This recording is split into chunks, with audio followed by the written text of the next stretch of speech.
masih Pak Tony, ya Pak Pri, ya. Ya, jadi ini saya sudah pembahas Pak Suhono dan Pak Komang, ya, karena Pak Didi nggak ada ya. Ini menarik ya.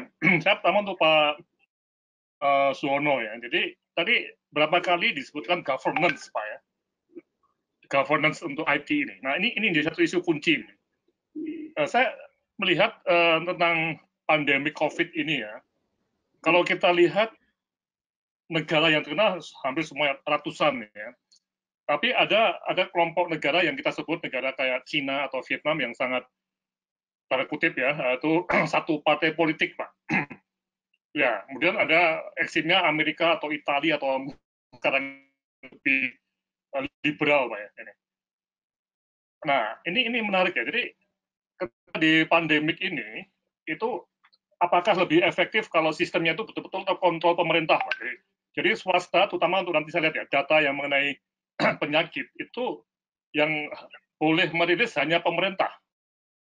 Itu pintu betul Pak. Nah, jadi tapi pemerintahnya harus betul bagus juga. Artinya dalam kutip ya itu pemerintahnya betul-betul data itu mereka akan olah data penyakit tadi ya, dan juga masuk ODP dan sebagainya. Nah ini yang menarik. Jadi kalau kita lihat di Indonesia ini kita bukan negara yang tadi totalitar atau satu partai politik. Jadi kayak semua orang itu atau semua daerah, semua lembaga itu boleh memproduksi data, termasuk data penyakit dan OPD tadi. Nah ini akibatnya kalau menurut saya itu terjadi kekacauan Pak ini. Ya karena governance tadi Pak Suwono, berkali-kali Pak Suwono katakan ya. Nah memang ini menarik ya. Apakah kita akan bisa seperti Cina atau mungkin kombinasi? Jadi Cina betul-betul menggunakan sistem sangat kuat Pak, termasuk di waktu di Wuhan ini ya. Itu ada satu bacaan itu semua orang Wuhan tiap pagi harus istilahnya itu lapor ya bagaimana situasi tubuhnya ya. Nah ini nanti ada predikat merah kuning hijau misalnya seperti itu Pak. Menggunakan big data betul, mungkin jutaan orang masuk ke besar-besarnya di pemerintah ya. Nah, apakah kita bisa seperti itu? Mungkin susah ya, tapi logika saya memang negara-negara yang totaliter seperti Cina itu lebih mudah untuk menangani data dibanding kayak Indonesia ini. Oke, tapi oke lah. Jadi kita nggak akan meratapi, kita bukan kayak Cina ya, tapi kita seperti model Amerika Serikat ya. Nah untuk itu mungkin kalau saya berpendapat ya, saya bukan ahli IT betul ya, tapi sebagai pengguna saya tetap melihat bahwa itu sebaiknya pemerintah saja yang mengeluarkan dan masuk ODP dan sebagainya.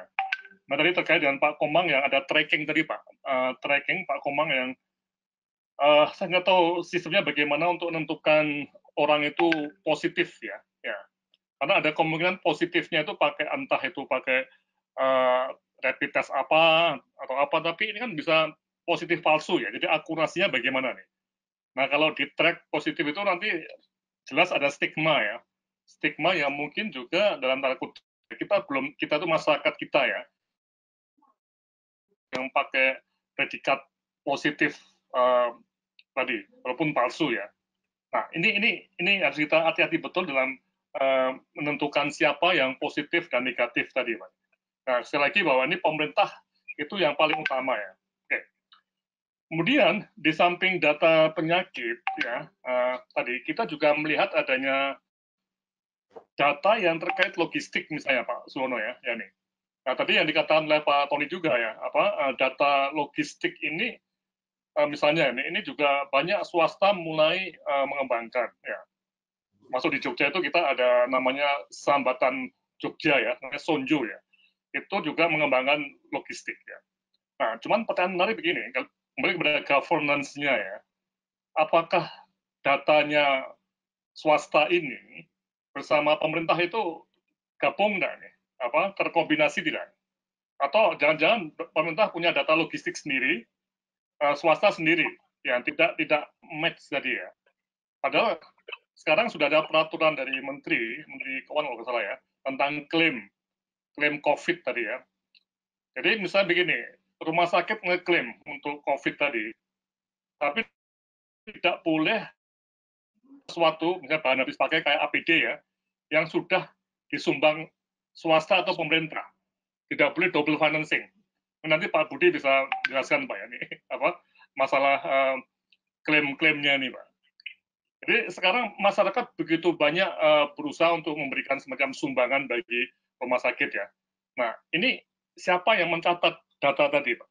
Apalagi kita juga melihat bahwa APD ini, termasuk APD ya, itu bisa APD yang sesuai standar, tapi juga ada APD yang mungkin tidak sesuai standar. Nah, ini siapa yang memeriksa ini? Dan sistem logistik mana yang bisa apa istilahnya itu menanganinya. Nah, ini menjadi satu pertanyaan menarik bagaimana governance antara pemerintah dengan swasta itu dalam menghandle data ini. Oke. Kemudian terakhir yang ketiga ini juga masalah siapa yang pegang data nih? Kalau pemerintah ya.